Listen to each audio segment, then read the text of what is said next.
Hey guys, this is Jacob from PlebTech, and today I'm going to be reviewing the Nexus 6P.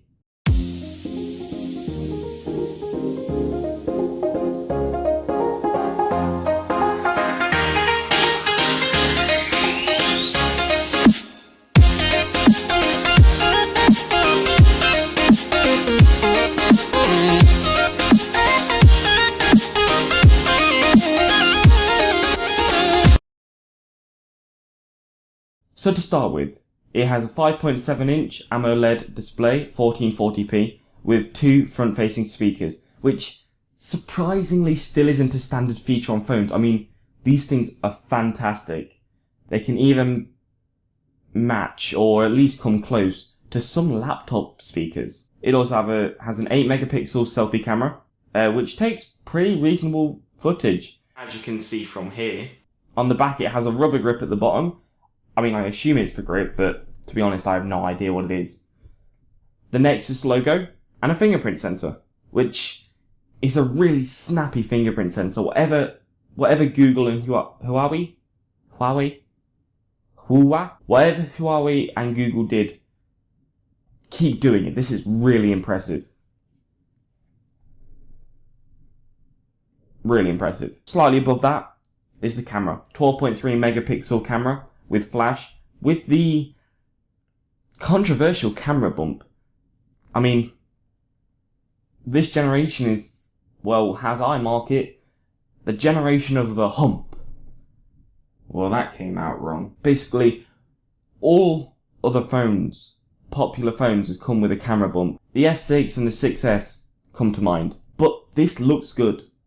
This actually looks good. It's part of the design. Apple's and Samsung's alternatives is a little circle at the top corner that makes it off balance, and Samsung's is a giant square in the middle of the phone that looks ugly, but they implement it into the design. It's not a hindrance on the design. It looks good.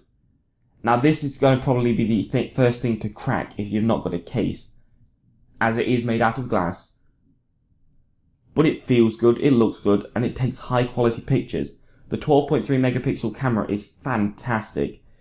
Usually Nexus phones aren't known for being the best camera phones, but they really stepped it up this generation. On the top, there is a 3.5mm audio jack.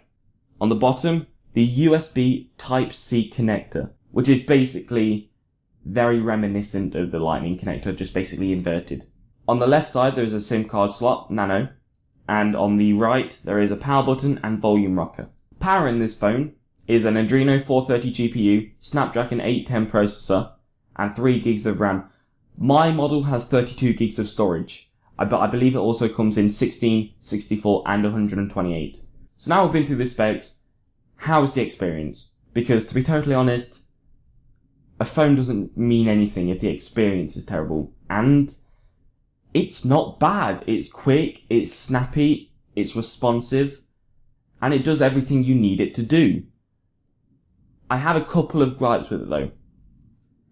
The volume rocker is way too close to the power button. Sometimes I'll be watching YouTube in bed, and I'll go and click up for the volume, and I'll turn it off, and it does get quite annoying after a while.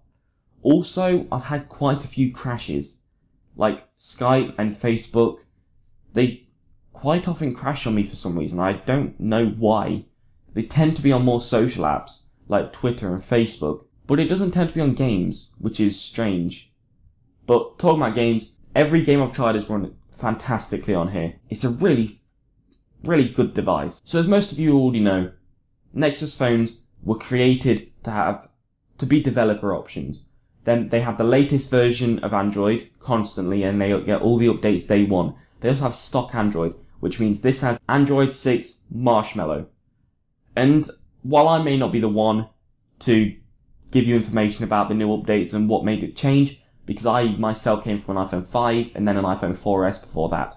I did have a Samsung Galaxy Y before that, but it wasn't exactly the highest end device. But I like it. I like Marshmallow. It's a cartoony style to it, and I think Google has sort of mastered the playful style, but has a very playful style to it, as probably a lot of the other Android phones will. And it also comes with cards, which basically is when it will read your screen and what words are on your screen, and it will give you information related to words on your screen. So all in all, how is the phone? It's fantastic. It's a big phone and it will take getting used to, but it doesn't feel as big in the hand as phones like the iPhone 6 does. They have the buttons further down, so it's easier to reach the whole of the screen. And it's generally a good phone. I've got so much praise for this phone. I can say that the P that Huawei says stands for premium. It's definitely the case. Okay guys, thank you for watching my review of the Nexus 6P on PlebTech. If you did enjoy, don't forget to leave a like.